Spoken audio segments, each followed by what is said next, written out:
जैसे ही गाड़ी किर्लोस्कर विला के सामने आई, अदिति, तृषा और राशि तीनों गाड़ी से नीचे उतरी और विला की तरफ भागी। इधर गाड़ी की आवाज़ सुनते ही देव की दादी यानी अदिति की नानी विला से बाहर आई। अदिति हाथ फैलाकर दौड़ते हुए नानी बोलकर उनके गले लग गई। आशा जी यानी अदिति की नानी ने मुस्कुराते हुए उसे प्यार से गले लगाया और भरी हुई आंखों से उसकी बलैया लेने लगी। इनका यह भरत मिलाप देखकर देव ने आंखें गोल घुमाई और जाते जाते अदिति के सर पे धीरे से मार के सोफे की तरफ चला गया। यह देखकर अदिति फिर से उसे छोटी आंखें करके घूरने लगी, पर उससे देव को कोई फ़र्क नहीं पड़ता था। उल्टा अदिति को चिढ़ाने में तो उसे बहुत मज़ा आता था। उसका वह आंखों को बिल्ली की तरह छोटा करना, नाक को सिकुड़ना और होठों का गोल पाउड बनाना, ये सारे क्यूट से एक्सप्रेशन उसे बहुत अच्छे लगते थे। इसलिए तो वह बार बार किसी बहाने से उसे ऐसे ही चिढ़ाता था। इन दोनों की ये टेंशन चल ही रही थी कि तभी किचन के अंदर से देव की माँ यानी रजनी जी किचन से बाहर आई। उन्हें देखकर अदिति ने प्यारी सी स्माइल दी और पास जाकर पैर छूकर बोली, कैसी हो मामी? मामी ने भी उसके पीठ पर हाथ फेरते हुए आशीर्वाद दिया और फिर गले लगकर बोलने ही वाली थी कि तभी देव बोला, अब तक तो ठीक थी, पर तुम आई हो तो। अदिति बोली, मैं आई हो तो मतलब क्या कहना चाहते हो आप? देव बोला, अरे मतलब तुम आई हो तो और ज़्यादा अच्छी हो जाएगी। पर अदिति को पता था कि देव उसे चिढ़ाने के लिए यह सब कहता था। अदिति चिढ़कर बोली, मामी देखो ना। रजनी जी ने देव की तरफ देखा और आंखें थोड़ी सी बड़ी करके बोली, क्या चल रहा है देव? क्यों बच्ची को परेशान कर रहे हो? रजनी जी की यह बात सुनकर देव की आंखें बड़ी हो गई। अदिति को पाँव से सर तक देखते हुए हाथ को ऊपर नीचे करते हुए बोला, बच्ची, मम्मी तुम्हें किस एंगल से बच्ची लग रही है? यह अलग बात है कि उसका दिमाग बच्चों जितना छोटू सा है, और अगर आप इस एंगल से बोल रहे हो तो फिर ठीक है, मैं मान लेता हूँ। ऐसे बोलकर वह हल्का सा मुस्कुराता है। उसकी यह बात सुनकर अदिति उसे टफ लुक देते हुए कुछ कहने ही वाली थी कि अपना छोटा पैकेट बड़ा धमाका यानी अपनी नन्ही सी राशि रानी बीच में आकर अपनी चॉकलेट दिखाते हुए बोली, देखो दादी, दी हमारे लिए कितनी सारी चॉकलेट लाई है। रजनी जी ने नीचे झुककर दोनों के गाल पर प्यार से हाथ रखा और कहा कि ये चॉकलेट हम फ्रिज में रख देते हैं। अभी तो ये सारी मेल्ट हो गई है ना, इन्हें खाने में उतना मज़ा भी नहीं आएगा। हम जम जाने के बाद एक एक खा लेना, ठीक है? दोनों ने हाँ में सर हिलाया। रजनी जी ने वो सारी चॉकलेट नौकर के हाथ में फ्रिज में रखने के लिए दे दी। रजनी जी ने पहले से ही किचन स्टाफ को चाय बनाने के लिए कहा था, क्योंकि उन्हें पता था कि देव रोज़ ऑफिस से आने के बाद चाय पीकर ही फ्रेश होने जाता था। स्टाफ में से एक लेडी चाय का ट्रे लेकर आ गई। देव काफ़ी थक गया था, इसलिए चाय पीकर अपने कमरे में चला गया। राजन जी अपने कमरे में कुछ काम कर रहे थे। थोड़ी देर बाद वह भी नीचे आए और उनके साथ बैठकर बातें करने लगे। थोड़ी देर बातें करके अदिति भी ऊपर कमरे में फ्रेश होने के लिए चली गई।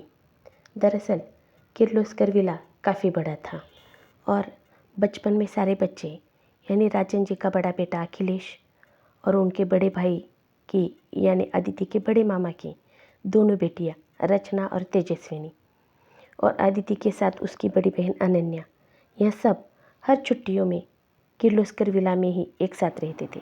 पहले अदिति के बड़े मामा रंजीत जी और उनकी पत्नी तारामती अपने दोनों बेटियों के साथ किर्लोस्कर विला में ही रहते थे, पर पूना के ब्रांच का काम बढ़ने की वजह से वह पूना में शिफ्ट हो गए और बाद में अखिलेश अपनी पत्नी सविता और अपने दो बच्चे राज और तन्वी के साथ रंजीत जी की मदद करने के लिए पूना में ही रहने लगा। छुट्टियों में अदिति मुंबई आती थी तो उन सभी के भी कमरे वहाँ पर थे। वैसे अदिति सब में छोटी थी और सब की लाडली भी थी, खास तौर पर आशा जी की। उनकी तो मानो जैसे अदिति में जान बसती थी। अदिति ऐसी शरारतें तो बहुत करती थी, पर किसी का दिल दुखे ऐसी नहीं। उसकी शरारत से सब खिलखिला के हंसते। स्वाति की बीमारी की वजह से किर्लोस्कर विला में माहौल कुछ गमगीन था। सब टेंशन में रहते थे। देव तो अपने ही ख्यालों में खोया रहता। सिर्फ सुबह ही बच्चों के साथ ही वो खुल के सांस ले पाता था। बाकी तो ऑफिस का टेंशन और स्वाति की तबीयत की चिंता से वह हमेशा बुझा बुझा से रहता था। बच्चों को भी सही से टाइम नहीं दे पा रहा था। कभी कभी रात में उसे आने तक सब बच्चे सो जाते थे, तो उसे भी बहुत बुरा लगता था कि वह बच्चों को सही से वक्त नहीं दे पा रहा है। आज काफ़ी दिनों के बाद रजनी जी ने देव के चेहरे पर खुशी देखी थी, जो अदिति के आने की वजह से थी। रजनी जी भी यह जानती थी कि बचपन से ही देव को अदिति को चिढ़ाने में मज़ा आता था, पर सबसे ज़्यादा केयर भी वह अदिति की ही करता था। एक वही थी जिसके सामने वह पहले वाला खुशमिजाज देव बाहर आता था। नहीं तो अब काम की वजह से देव के स्वभाव में भी काफ़ी चेंज आ गया था। ऑफिस में तो वह काम के मामले में बहुत ही सख्त था। यहाँ तक कि काम छोड़कर हंसी मजाक करने वाले कुछ लोगों को उसने काम से निकाल दिया था। इसलिए ऑफिस में देव की इमेज एक खड़ूस और काम पसंद बॉस की थी। लेकिन उसके इसी स्ट्रिक्टनेस की वजह से ऑफिस के सब एम्प्लॉय पूरी ईमानदारी के साथ काम करते थे और नतीजा ये था कि कंपनी आज नंबर 1 पोजीशन पर थी। पर भले ही वह खड़ूस बॉस था, पर उसके ऑफिस में उसकी फीमेल फॉलोइंग बहुत बड़ी थी और उसकी वजह थी उसका हैंडसम लुक और किलर एटीट्यूड। ऑफिस में लगभग आधा स्टाफ यंग था, जिसमें से आधी से ज़्यादा लड़कियां थी, जिसमें से बहुत सी लड़कियां देव का अटेंशन पाने के लिए हमेशा कोशिश करती। हालांकि सबको पता था कि देव शादीशुदा है, पर उसकी पर्सनैलिटी ही ऐसी थी कि लड़कियां तो क्या, लड़कों के लिए भी वह रोल मॉडल था। हालांकि देव को भी यह सब दिखता था, पर उसे किसी भी लड़की में कोई इंटरेस्ट नहीं था, सिवाय अपने अदिति जी के। जी हाँ, अपने अदिति मैडम के, क्योंकि वह उसका पहला प्यार जो थी। बचपन से ही अदिति बहुत शरारती थी। जब भी छुट्टियों में किर्लोस्कर विला में आती थी, तो किर्लोस्कर विला में मानो जैसे नई जान आ जाती थी। सबसे छोटा होने की वजह से सब उसे बहुत प्यार करते थे और देव तो बचपन से ही उसे तंग करता था। 12वीं के बाद आगे पढ़ाई के लिए देव लंदन चला गया और सीधा 5 साल बाद आया। तब अदिति 7वीं में थी। जब वो लंदन गया था तब वो दूसरी में थी। लंदन से आने के बाद देव ने अदिति को जब पहली बार अपनी बड़ी बहन यानी रंजीत जी की बड़ी बेटी तेजस्विनी की शादी में देखा, तो कुछ देर के लिए वह भी सब कुछ भूल गया। सिर्फ भारत में ही नहीं, पर लंदन में भी उसे कई लड़कियों ने प्रपोज किया था, पर अपना देव उन सब से किनारा कर अपनी पढ़ाई पर ध्यान देता और दोस्तों के साथ मस्ती मजाक करता। उनके ग्रुप में भी 1-2 लड़कियां ही थी। देव उनसे भी कुछ खास बात नहीं करता था, पर उस दिन अदिति को देखकर पता नहीं क्यों उसके दिल में एक अजीब सी हलचल हुई। उसे अपने ही दिल पर कंट्रोल करना मुश्किल हो रहा था। पहली बार किसी लड़की को देखकर उसका दिल ज़ोर ज़ोर से धड़क रहा था, पर बहुत मुश्किल से उसने अपने दिल को संभाला, क्योंकि वह जानता था कि अदिति और उसकी उम्र में बहुत बड़ा फासला है और वह जो सोच रहा है वह कभी भी मुमकिन नहीं होगा। उसने खुद को तो रोक लिया, पर उसका दिल बार बार अदिति की तरफ खींचा चला जाता। बाद में परेशान होकर आगे की पढ़ाई का बहाना बनाकर लंदन वापस चला गया और फिर जब लौटा तब घर में उसके और स्वाति के रिश्ते की बात चल रही थी। स्वाति यानी अभय सोरपद्दार यानी राजन जी के दोस्त की बेटी थी और अभय जी ने उनसे स्वाति और देव के रिश्ते की बात की थी। स्वाति अच्छी और संस्कारी लड़की थी। देव ने भी घर वालों की बात मानकर शादी के लिए हाँ कर दी और जानबूझकर शादी की तारीख नज़दीकी निकलवाई, क्योंकि उसे पता था कि उस दौरान अदिति के 10वीं के एग्ज़ाम होंगे और वह शादी में नहीं आ पाएगी। वह जानता था कि अदिति के सामने वो अपने आप को शायद नहीं रोक पाएगा और शादी की रस्में भी ठीक से ना निभा सकेगा। इधर शादी की तारीख सुनकर अदिति ने भी सुकून की सांस ली।